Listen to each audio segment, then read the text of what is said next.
Dads, what's the most expensive accident your kid has ever caused? It was summer break, and I was working from home while my wife took our older son to soccer practice. My 6-year-old daughter Lily was playing in the backyard, safely within view of my home office window. All good, right? Around noon, I got pulled into an emergency Zoom meeting with a client. Big account, couldn't postpone. I checked on Lily one last time. She was arranging her dolls for a tea party on the patio. Perfect. 45 minutes later, I heard it. A sound no homeowner ever wants to hear. Rushing water. Not the garden sprinkler kind. The something is very wrong kind. Sorry, I need to check something, I told my clients, muting myself and rushing downstairs. I found Lily at the side of the house absolutely drenched with the garden hose in her hand. But that wasn't the problem. The problem was where the other end of the hose was, threaded through our dryer vent. Daddy, I'm cleaning the inside of the house, she announced proudly. My heart stopped. Lily, what do you mean? Like when you and Mommy clean the windows? I'm helping. I ran inside to find water pouring from our second-floor ceiling. Apparently, she had turned the hose on full blast,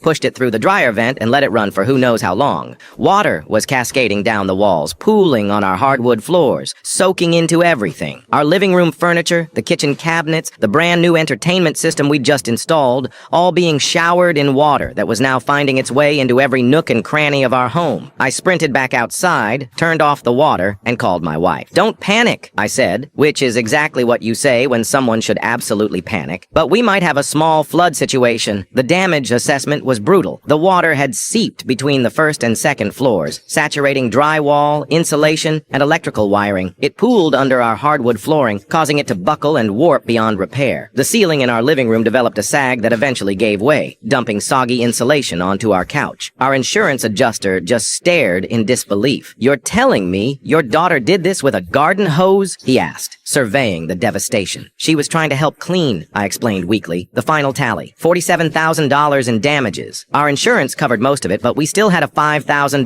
deductible and the headache of living in a construction zone for 3 months. That night, after we'd set up emergency fans and called restoration specialists, I found Lily looking concerned in her bedroom. Am I in big trouble, Daddy? She asked, her voice small. I sat down next to her. What made you put the hose in there, sweetheart? I saw a spider go in that hole, and I wanted to wash it away so it wouldn't come inside and scare Mommy, she explained, her logic both flawed and heartbreakingly sweet. How do you stay mad at that? You don't? Next time you see a spider, just tell me, okay? I said, giving her a hug. Later, my wife and I laughed until we cried. At least she was being thoughtful, my wife said, trying to protect me from spiders. A $47,000 pest control solution, I replied. The real kicker came a week later when the restoration crew found the spider, completely unharmed, in our laundry room.